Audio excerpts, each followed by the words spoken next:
Olá! A Declaração Universal dos Direitos Humanos assegura a todas as pessoas direitos básicos como educação, saúde, alimentação, moradia. Os programas sociais criados pelo governo tentam beneficiar as pessoas de baixa renda com esses benefícios. Mas até que ponto precisamos ter cuidado para que esses programas não se tornem assistencialismo? Esse é o assunto do programa Opinião de hoje.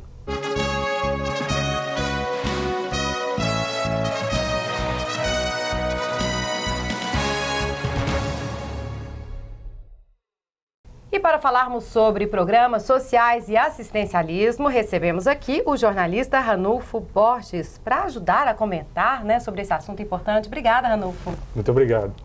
Recebemos também o deputado estadual Renato de Castro, do PT, que é presidente da Comissão de Direitos Humanos aqui da Casa. Muito obrigada, deputado.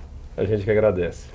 E também o expert no assunto, Edgar Lourecini, ele que foi o primeiro superintendente do Renda Cidadã em Goiás. Muito obrigada pela presença do senhor, seja bem-vindo aqui. Eu é que agradeço a todos vocês por ter a oportunidade de estarmos mais uma vez falando de programas sociais. E é justamente o senhor que começa. Os programas sociais, doutor Edgar, começaram a aparecer no Brasil depois da Constituição de 88, né? Antes, como era feito? Era cesta básica? O senhor sabe bem, né, o histórico. Eu acredito que todos os programas sociais, eles sempre estiveram presentes em todos os governos. Só que muitas vezes dentro do sistema de assistencialismo. E nós, a partir de 2000, começamos a entender que nós tínhamos que estar dar para as famílias dignidade, transparência, para que os programas pudessem realmente ter o objetivo de fazer o atendimento daquelas famílias que precisam ser atendidas e não serem assistidas. Nós temos certeza de que todos os programas de governo, seja ele municipal, estadual ou federal, são programas políticos, mas não são programas para se fazerem politicagem. Justamente, é aí que mora o perigo, né, Ranulfo? Porque muito político aproveita e dá uma bota e fala, olha, depois que eu for eleito eu vou dar outra bota, não é? Pois Acontece. O senhor poderia fazer um balanço, assim, depois de 15 anos, de existência do Renda Cidadã, em relação ao que foi no início e o que é hoje? Eu entendo, Ranulfo, que na verdade o programa Renda Cidadã, ele nasceu de uma equipe extremamente competente, por uma determinação do governador Marconi Perillo, mas que era mais bem estruturado do que ela está hoje. Porque na época que nós lançamos o Renda Cidadã, nós lançamos com o objetivo único de fazer o atendimento a 160 mil famílias que antes recebiam cestas básicas e recebiam durante 8 meses durante o ano. Falavam-se que distribuía 12 cestas básicas, mas na verdade eram só 8. E nós passamos a atender, através do programa Renda Cidadã, as mesmas 160 mil famílias, levando o dinheiro, os recursos para o município, evitando evasão de divisas e fazendo com que as famílias pudessem comprar aquilo que realmente elas necessitavam. Porque uma família tem a sua particularidade que mora lá em Posse. Diferente de que mora em Nova Aurora, os produtos são outros e tudo mais. E quando era a cesta básica, você impunha à família que ela deveria receber e comer e usufruir daqueles alimentos que o governo dava a eles. E muitas vezes não eram alimentos de boa qualidade, não por negligência de governo, mas sim por algumas situações que aconteciam. E as famílias tinham ainda a humildade de pôr uma cesta com 40 quilos nas costas, sair carregando. Então o programa Renda Cidadã veio para que pudesse dar dignidade e fazer com que o programa tivesse realmente um cunho social. De lá para cá, nós conseguimos, no ano de 2002, após as eleições presidenciais, com o governo, com o presidente Lula eleito, mas não empossado, numa reunião em Araxá, onde o nosso governador sugeriu a ele a unificação dos programas sociais para que a gente pudesse estar participando, município, estado e União, de uma forma que pudesse ter um único programa para atender todos. Não conseguimos os nossos objetivos. E o Bolsa Família foi implantado em outubro de 2003, com condicionalidades especiais do governo federal. E o Renda Cidadã acabou absorvendo algumas condicionalidades do Bolsa Família, que em vez de avançar, eu entendo que regrediu. E hoje nós temos muitas famílias ainda, na época da Solidariedade Humana de 94, recebendo benefícios do Renda Cidadã e recebendo também benefícios do Bolsa Família, que de repente já estão na hora de aposentar por tempo de receber benefícios. Então, eu ia até perguntar, né? Perguntar até para o deputado. Quais são os cuidados, né, deputado? Porque o ideal é que a pessoa não fique, né, tanto tempo nessa dependência e usando um programa desse, porque na verdade é por uma situação de emergência, né? Com certeza, né? Mas no Brasil o que é provisório acaba virando permanente, infelizmente. É igual a CPMF, né? Não, exatamente. Foi custou sair provisória. A CPMF e depois virou a Não vamos nem lembrar, né? Falar nisso. Pronto. Mas realmente que, como o doutor Edgar falou, o programa Renda Cidadã ele evoluiu da cesta básica. Não temos dúvida que o Renda Cidadã é melhor que a cesta básica. Só lembrando, gente, o Renda Cidadã, ele já apareceu com cartãozinho. Já apareceu com cartãozinho. Isso. Então, quer dizer, isso aí já é fruto também até do avanço tecnológico. Porque quando o Maguito fez, que foi na época de 94, 98, não, mas eu lembro. Se você desse um cartão pro cara, talvez ele saísse correndo. Não existia nem caixas eletrônicas para poder sacar o dinheiro. Então, quer dizer, e quanto à qualidade da cesta, naturalmente que hoje é muito melhor, porque você vai no mercado e compra. Você escolhe, até pela né? quantidade de agrotóxicos que se aplica hoje, a quantidade de adubo. Então, se você pegar, por exemplo, criticar simplesmente a qualidade do alimento da cesta básica, você tem que situar isso historicamente, né? Se você pegar a quantidade de agrotóxico que era consumida no Brasil naquela época e hoje consome-se 20 vezes mais agrotóxico. Então, é bom que se... Porque é muito fácil também sair criticando, porque a cesta básica tinha o feijão carunchado. Eu não vou dizer que nenhuma vez não teve, talvez até tivesse mesmo, algum, mas não era via de regra, porque se você pegar aquelas famílias que recebiam naquela época, eles estavam extremamente satisfeitos com aquilo. Justamente. Então, quer dizer, aí o governador Marconi entrou, já a tecnologia avançou, né? Tanto é que a arrecadação do Estado cresceu vertiginosamente exatamente porque popularizou o uso do computador. As pessoas passaram a se familiarizar com isso e isso aí houve um acréscimo. Se você pegar, por exemplo, a arrecadação de Goiás de 98, o último ano do Maguito, e de 2000, já o segundo ano do governador Marconi, você vai ver que a arrecadação subiu na ordem de 400%. Exatamente por causa do quê? Do avanço da tecnologia, dos computadores, e as pessoas se familiarizaram. Então, quer dizer, a gente reconhece que o Renda Cidadã é melhor do que a cesta básica, ninguém tem dúvida disso. Mas situando historicamente, né, para poder a gente fazer essa comparação. Então, você vai ver que quem recebia a cesta básica talvez precisasse ainda mais, porque a situação do país naquela época era muito pior do que hoje. Justamente. Então, são coisas que a gente tem que ponderar isso aí. O que não pode é ficar essa dependência, né? Agora, voltando aqui à sua pergunta, essa dependência eterna, o que acontece? Da mesma forma que eu não consigo o Brasil hoje sem essa assistência, nós temos que começar a pensar que o Brasil não pode, daqui a 20 anos, continuar com essa mesma assistência. Sabe, a história de dar o peixe e ensinar a pescar. É claro que ensinar a pescar é infinitamente melhor do que dar o peixe. Só que ensinar a pescar demanda tempo. Se você não der um pouquinho do peixe agora, talvez o cara morre de fome e não aprenda a pescar.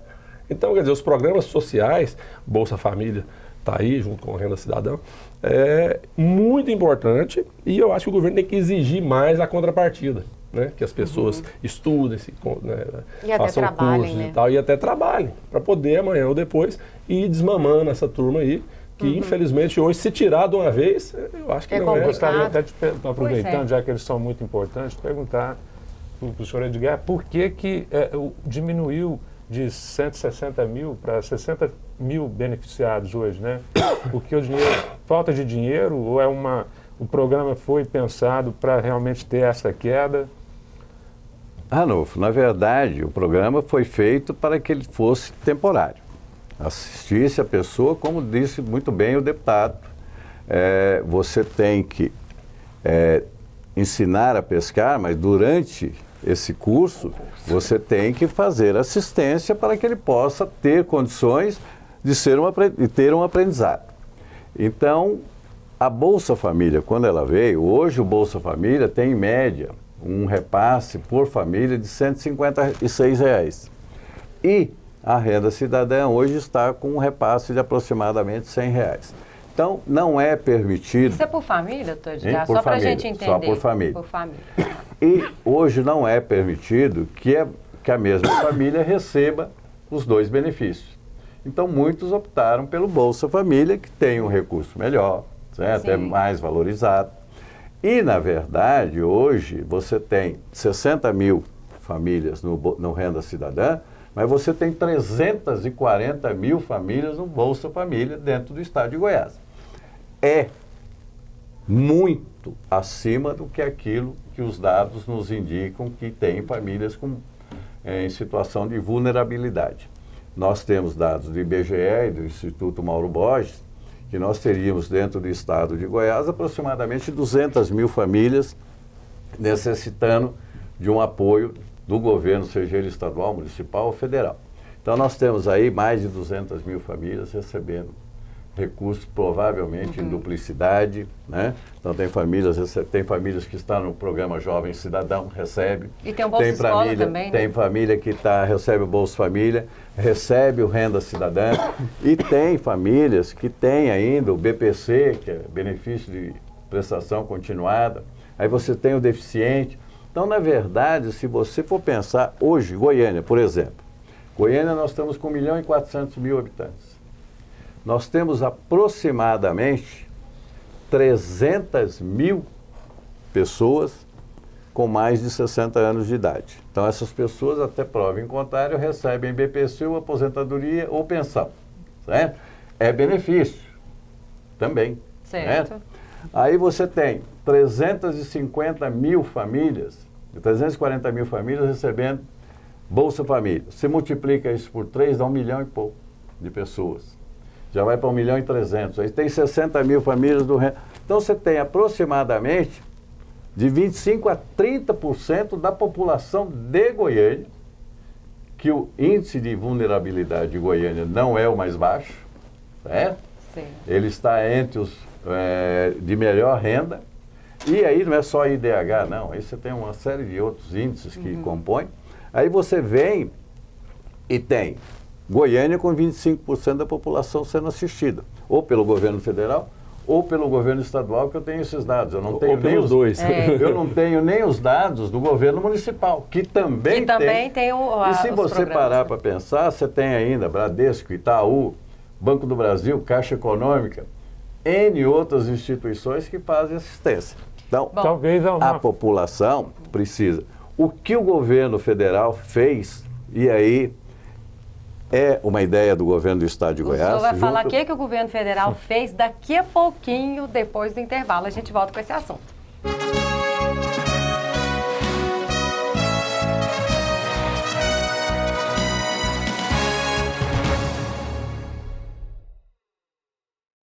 Você fica constrangido quando encontra uma pessoa com deficiência? Então, está na hora de mudar. Deficiência não é doença e essas dicas são para você. Ao conversar com o cadeirante, procure sentar-se. Assim, vocês mantêm a mesma linha do olhar. Para ajudá-lo a subir um degrau, segure a cadeira com firmeza e incline para trás, levantando as rodinhas da frente. Para descer, faça a manobra de marcha ré, sempre apoiando para evitar solavancos. Mas nunca movimente a cadeira sem antes pedir permissão ao cadeirante. E em nenhuma hipótese, nem por um segundo, estacione na vaga reservada a pessoas com deficiência ou ao lado de guias rebaixadas. Você gostaria que construíssem um muro na porta da sua garagem? Pois é, quando você estaciona em lugares reservados, está impedindo que o deficiente físico se locomova. Cidadania é saber conviver com as diferenças.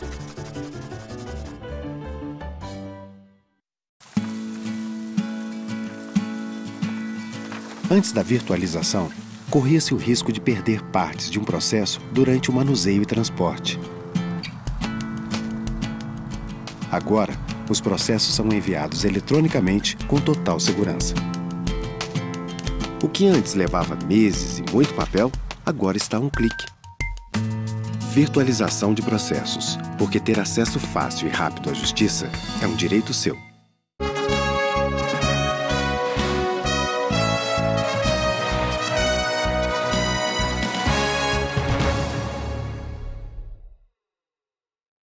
O programa Opinião volta com o tema Programas Sociais e Assistencialismo. Até que ponto temos que ter cuidado para que esses programas não fiquem definitivos, porque o intuito é ser temporário.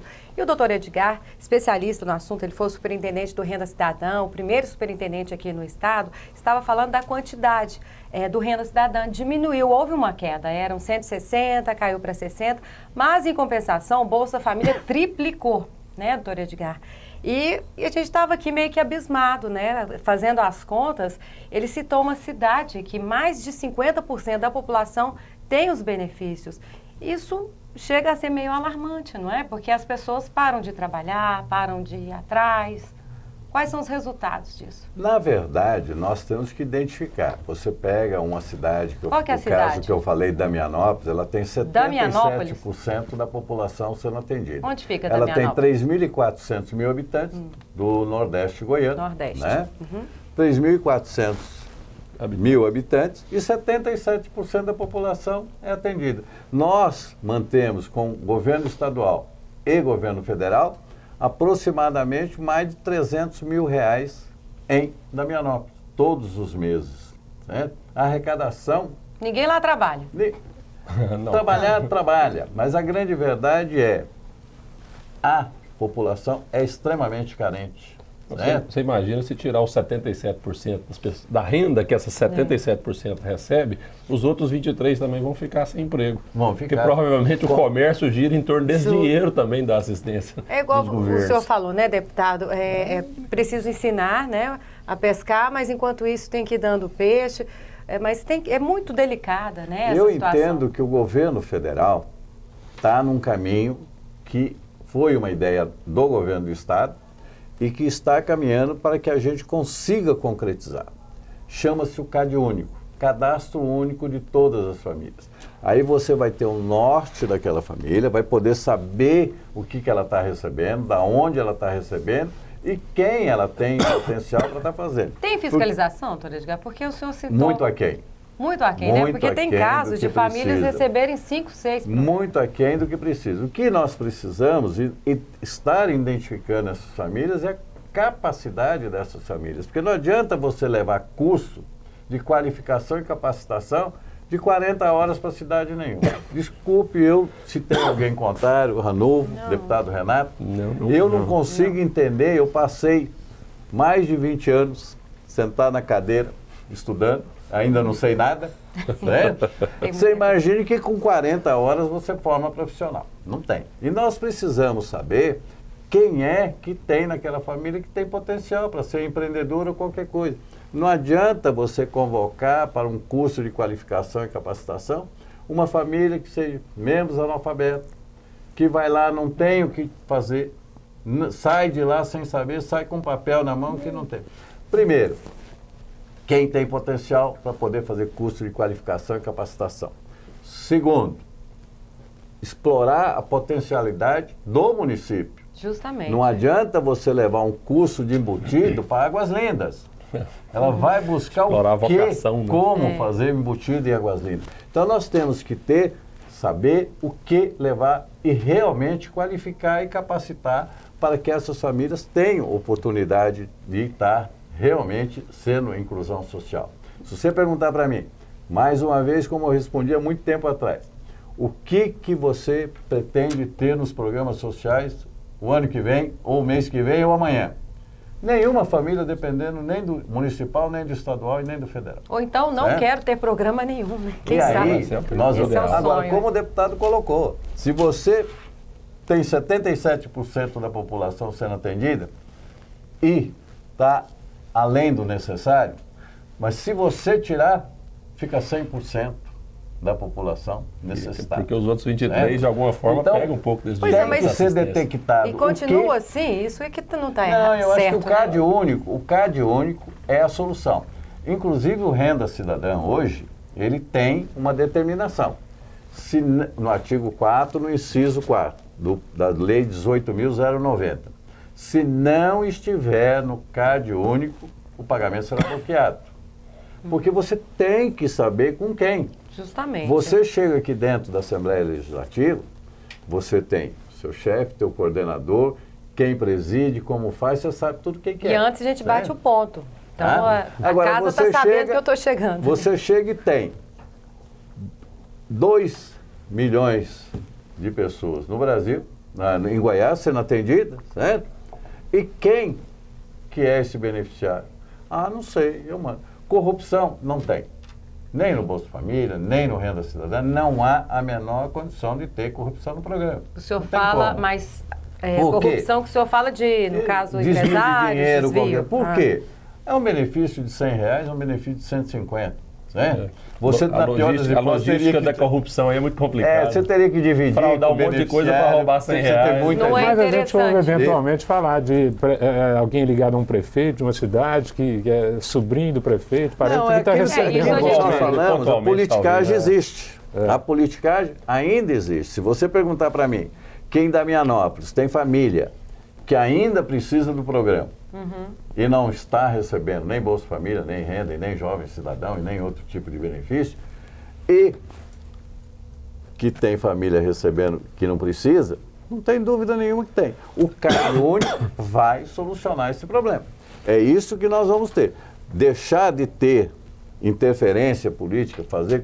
Lógico, amanhã não existe nada perfeito. A perfeição é o caminho do fim. Certo. Quando você atinge a perfeição, acabou. Vocês acham que... É bom a gente falar também de... Tanto o deputado, eu gostaria de ouvir, vocês acham realmente que esse tipo de transferência de renda, de programa social, estimula as pessoas? Porque quem critica geralmente fala, a pessoa não vai trabalhar porque está recebendo Bolsa Família ou Renda Cidadã. Vocês acham que realmente esse tipo de programa estimula a pessoa a ficar acomodada? Sem dúvida. Se você der permanente, sim. Você tem que condicionar. Mas com uma renda de 100 e poucos reais. Não, mas aí é que eu digo para você. Aí trabalha 2 dias por semana. É 150 da renda. Verdade. É 150 da renda, do Bolsa Família, é 150 da renda, tem outro benefício municipal, tem um jovem cidadão que ele recebe o BPC disso.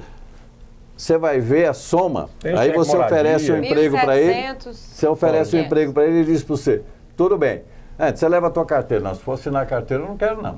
Exatamente, se for assinar a carteira eu não quero porque eu perco o benefício de benefício. Então, na verdade, nós temos do cheque moradia da vida, do Minha Casa Minha Vida, do tempo que ter... Do Bolsa Universitária, a Bolsa Universitária não, né? Porque aí no caso aqui tem a contrapartida. No tempo do Maguito, quem consumia até 30 kW de eletricidade, a CEL, que também, o governo também dava a eletricidade, você tinha o Vale Gás naquela época. Então você tem mais um monte de outras coisas aí. Agora, na minha concepção, além de você ter que cobrar o resultado, a pessoa ter que se capacitar para o mercado de trabalho, nós precisaríamos urgentemente, isso é uma opinião pessoal, aonde eu vou eu tenho falado, desestimular, aliás, eu diria até o inverso, estimular as pessoas a pararem de ter filhos. Pelo menos nas pontas de rua, essas pessoas mais pobres que precisam dessa assistência. Nós não damos conta de carregar esse povo. Rapaz, a gente faz campanha no interior, o senhor também como agente político, tem certeza que você sabe.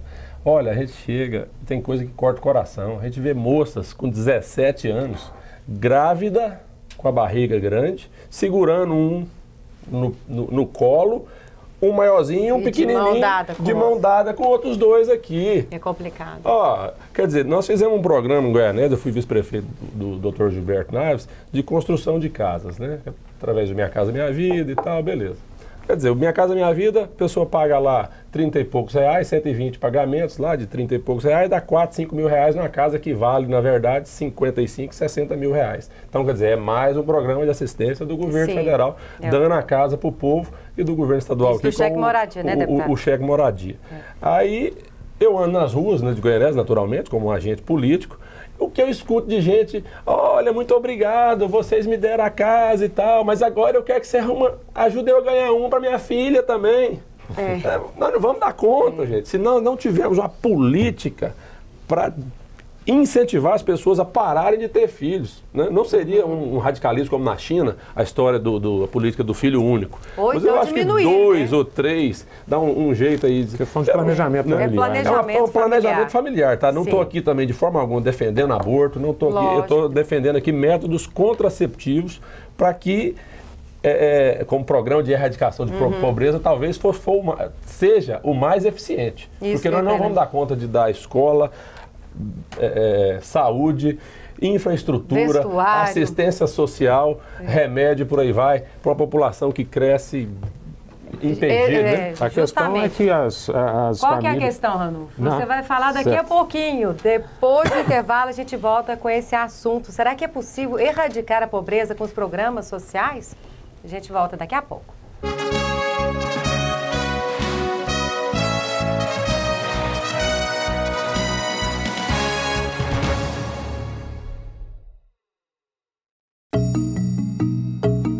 O Superior Tribunal de Justiça está realizando uma revolução no judiciário brasileiro. É a virtualização de processos. Agora, o tempo de envio e distribuição dos autos caiu de aproximadamente 13 meses para 5 dias. Além de eliminar o papel e reduzir custos com logísticas de envio, protocolos e viagens, a virtualização permite total integração entre o STJ, os demais tribunais, os advogados e as partes, com total segurança e transparência. As salas antes ocupadas por pilhas de papéis agora oferecem mais conforto e melhores condições de trabalho aos nossos colaboradores. Os processos são virtuais. O benefício é real. O primeiro Tribunal Nacional do mundo a promover a virtualização de processos. Informe-se, porque ter acesso fácil e rápido à justiça é um direito seu.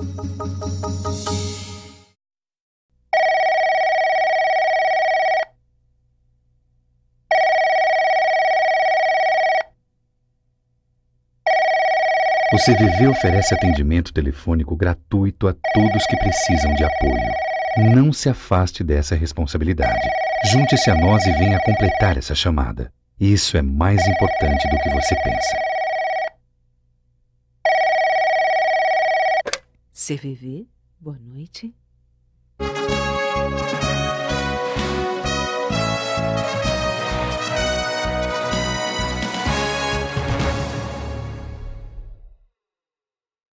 O programa Opinião volta com o tema Programas Sociais e Assistencialismo. O deputado Renato de Castro estava falando aqui sobre o planejamento familiar, que o planejamento é importante, a quantidade de filhos também interfere, né? Afinal de contas é um ciclo, né?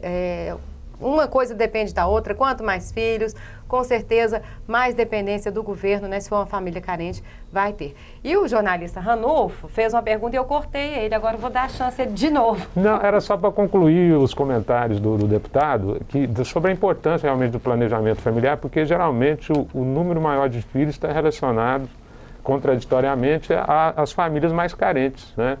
Então, realmente, aí tem uma questão de educação, de condições para que essas famílias possam ter um controle da natalidade. Ele fez uma comparação que realmente acontece na prática. Quanto maior a renda da família, uma família que ganha mais de 7, 8 mil reais, menos filhos. É a questão da informação, né, deputado? Informação, a clareza, né, de experiências que sabe que custa caro manter, né, uma família. Eu diria questão de informação, naturalmente, e questão até de responsabilidade também. Justamente. A pessoa já da classe média, pessoa que já teve, frequentou uma universidade, pessoas que vivem num convívio de pessoas que têm mais informação, acho que isso é natural de criar uma responsabilidade maior e aí querer dar um padrão de vida para os filhos. E a pessoa talvez de menos informação, baixa renda, talvez não esteja tão preocupada com o padrão de vida que vai dar para os filhos. E a qualidade, E a qualidade. E aí, o que acontece? Nós temos aqui, como disse o Ranulfo, inversamente proporcional. Quanto menor a renda, mais filhos. Né? Então, e a lógica seria, né, quanto maior a renda, mais condição de criar filhos e aí mais filhos. Mas, infelizmente, essa é uma situação macabra, uma situação que o país tem que correr para tentar fazer isso aí parar. Reverter, né? Porque isso é o ciclo é retroalimentado, né? Quanto mais assistência, mais filhos, e aí mais assistência no segundo momento, até que o Estado não vai dar conta de custear isso aí, na minha cabeça. E continua a pobreza, né? A gente vê que a pobreza não foi erradicada, principalmente se você viajar para o norte, nordeste, você vê situações assim de cortar o coração mesmo. Famílias enormes ali, não tem o almoço, não tem a janta, tem às vezes uma refeição só por dia. E esses programas às vezes não chegam a essas famílias também, né? O doutor Edgar estava falando que também tem a razão histórica, né? Antigamente, né, as pessoas tinham muitos filhos para ajudar com mão de obra, né? E isso ainda está enraizado, né, doutora Edgar? Continua enraizado e as famílias têm pouco acesso à informação. Como o deputado falou, o Ranulfo falou, eu entendo o seguinte: país com educação é um país evoluído. País sem educação é retrocesso, né? Nós estamos agora fazendo uma parceria com o SEBRAE, SENAC, SESI e outros órgãos, com a própria Emater, com o SENAC, todos mais, para que a gente possa estar dando cursos de qualificação e capacitação dentro de um programa que é Programa Nacional do SEBRAE, que é o DET, é o Desenvolvimento da Economia Territorial. Isso daí com foco no turismo, no desenvolvimento rural e na economia criativa. E o que nós estamos falando? Quando você falou logo no início do programa, Bolsa Universitária é o nosso foco. Porque ele é universitário, ele tem expertise para algum empreendedorismo. Nós vamos tentar buscar esses alunos da Bolsa Universitária que queiram avançar, porque até são beneficiários do Bolsa Universitária porque provam que são carentes. Vamos buscar qualificar e capacitar para que realmente a gente possa estar minimizando esse assistencialismo. Muitas dessas pessoas que estão no Bolsa Universitário também, às vezes, têm programas sociais. E é isso que nós temos que entender. E, às vezes, ele está um talento desperdiçado, né? Buscar nessas famílias as pessoas que têm o seu potencial para que a gente possa realmente estar minimizando. Aquilo que o deputado falou é a grande verdade. Você deu a casa Minha Vida, ou você deu a casa da GEAB, ou você deu qualquer coisa. Em seguida, ele quer a casa para o filho, para o genro, para o Pedro. Se não dá, ele vai atrás do cheque moradia para construir no fundo, fazer o puxadinho, fazer... E aí vem os problemas de fazer o sobradinho, né? Vem o sobradinho, vem não sei o quê, e aí vamos fazendo as coisas. Nós temos que ter educação. Tendo educação, nós avançamos e vamos, com certeza, Ranulfo, minimizar todos os programas sociais, porque sabem o que é direito. Deputado Ranulfo, você, melhor que ninguém, sabe o que é receita e o que é despesa. Vocês têm pleno conhecimento hoje do que o Estado arrecada e do que ele tem que pagar. Pode gastar. Se fosse o Estado, uma empresa privada, que você colocava o seu patrimônio para poder responder pelo Estado, ninguém queria ser governador. Ninguém queria ser... Desculpe, deputado, ninguém queria ser deputado, ninguém queria ser... Na verdade... Quando mexe no seu bolso, né? Exatamente. Então, eu acho que tudo isso daí tem que ter educação. Quem tem, forma. Eu estava lendo a semana passada, ou retrasada, e vocês devem ter conhecimento, na Suécia, deputado, vereador, ninguém tem salário. Tem muito menos benefício. E vão trabalhar de bicicleta. 170 Agora, países da ONU. Como que nós vamos fazer? Agora, às vezes as pessoas chegam e dizem assim, deputado ganha muito. Eu conheço a vida de deputado e conheço aqui dentro muito bem, né? Sou um parceiro incondicional do Rodolfo Vinério, que foi até vice-presidente dessa casa. Gente, se quem estiver de fora souber o quanto um deputado gasta todo dia aqui, atendendo liderança disso, liderança daquilo, pagando almoço disso, pagando aquilo, o vencimento de um deputado não paga a despesa do mês. Aproveitando, tem espaço para mais perguntas, Luciana? Dá, uma ou duas. Só mais uma. Não. A gente sabe que, voltando assim ao tema, né, dos programas sociais, que nos últimos 10 anos eles contribuíram para avanços em termos de Goiás e do Brasil. Que é a erradicação da miséria. Claro que não erradicou a miséria, mas... Fome zero, né? A gente não citou também do governo Lula. Então nós tivemos muitos programas aí Lula, que... né? Ele evoluiu para o Bolsa Família. Que contribuíram realmente para um avanço em Goiás, com Renda Cidadã, o Bolsa Família, em termos de Brasil. Mas a gente sabe, ao mesmo tempo, que a violência é relacionada à miséria, à falta de acesso à educação, à saúde e questões básicas da vida de qualquer um. No entanto, a violência ela não se resolve no Brasil, mesmo com esses avanços que supostamente ocorreram com esses programas sociais, acesso à moradia, ou saúde, educação. ou o problema não é isso, ou realmente esses avanços não foram suficientes, ou foram muito poucos? A realidade é que... O deputado vai responder aqui. A miséria não explica a violência. Você tem países infinitamente mais pobres que o Brasil, por exemplo, a Bolívia, que com favelas imensas e que o índice de violência não é nem parecido com o índice de violência brasileiro. Então, a pobreza por si só ela não explica a violência. Eu acho que isso é mais uma questão de cultura mesmo. Pelo menos a disparidade social está relacionada com isso. As diferenças entre uma classe e outra, como ocorre no Brasil, que é considerado um dos países onde tem a maior concentração de renda, e também é considerado. Né? Agora, não sei se parece que não... Eu acho que isso aí está muito relacionado às leis mesmo e a impunidade, a sensação de impunidade. No Brasil, as leis empurram o malandro para a malandragem. Né? Isso aqui é brincadeira. Quantos casos de polícia... Eu tive em Uruaçu esses dias, roubaram um carro em Uruaçu e conseguiram correr atrás, tomaram com assalto, e conseguiram correr atrás e prender o pessoal que estava preso. O bandido saiu da cadeia antes do carro. O carro ficou preso, porque até que teve e tal, mas o bandido tinha lá 2 menores, uma grávida, o outro não sei o que e tal. Ele foi solto antes do carro. O dono do carro, para retirar o carro da delegacia, gastou mais tempo. Então, quer dizer, a segurança pública, a violência, nós precisamos, é um assunto que tem que aprofundar bastante. A impunidade, né? A impunidade... Também é outra ferramenta que faz com que as pessoas continuem, né, deputado? E a burocracia, né? Você vê, a pessoa teve o carro roubado e ainda ficou mais tempo lá para tirar. É o país burocrático mesmo. Na verdade, eu entendo que o deputado fez a colocação certa. Eu só entendo que as leis existem. A impunidade é que nos leva. E o avanço, quando você cria sistema de punição ou essa coisa qualquer, você não elimina o banditismo. Você transfere para outro lugar. Hoje, de uns 5 anos para cá, Goiânia sofreu muito com a intervenção de São Paulo, Minas e Rio nas quadrilhas. Muitos de lá esparramaram.